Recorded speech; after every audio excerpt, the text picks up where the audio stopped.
Turn now to a new way to help those in need during the season of giving. With no government stimulus in sight, the Wall Street Journal reports that more people are turning to the crowdsourcing platform GoFundMe for that. Rebecca Jarvis has the details. Good morning, Rebecca.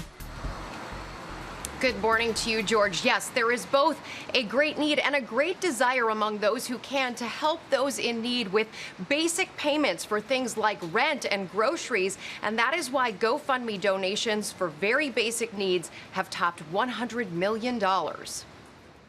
This holiday season, many Americans are depending on the kindness of strangers to make ends meet, whether accepting food donations or, as some are trying, by crowdfunding to pay their bills. I think this trend that we're seeing with so much giving, despite the fact that this is one of the hardest economies in our history, is a real silver lining to this pandemic. Estrelita Edwell was working for arts nonprofit in Washington, D.C. before being laid off in June. It was definitely a whirlwind of emotions. It felt like not only was there a pandemic happening, but also like, what was I going to do? Creating a GoFundMe page to pay back debt accumulated during the pandemic, raising nearly $6,000 of a $9,000 goal in a little more than a month. This is what community does for each other.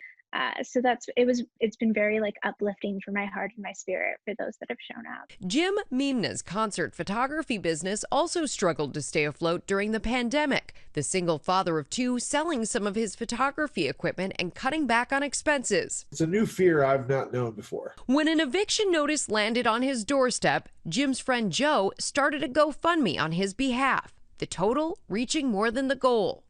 Thank you so much. From the bottom of my heart, you have kept me in my house. You have kept a roof over my kids' heads. You've helped us eat.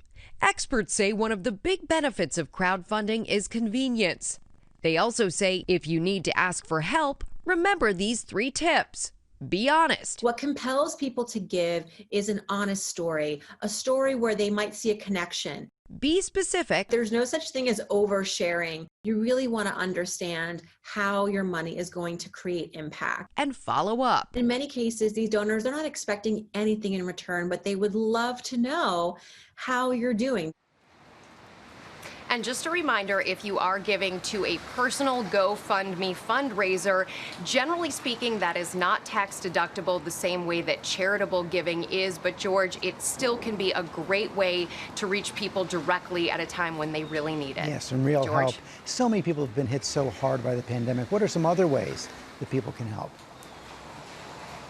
Well, some of the places that really need help right now are food banks, also health and medical supply charities that get these vital items into the hands of those who need them. And a great place where you can go and check out charities, learn more about who you might want to give to is charitynavigator.org. It will tell you exactly where your money will go, who it will help, and they even grade charities so you know that you're giving to the very best and getting it into the hands of the most needy, George. That is a great resource. Rebecca, thanks very much.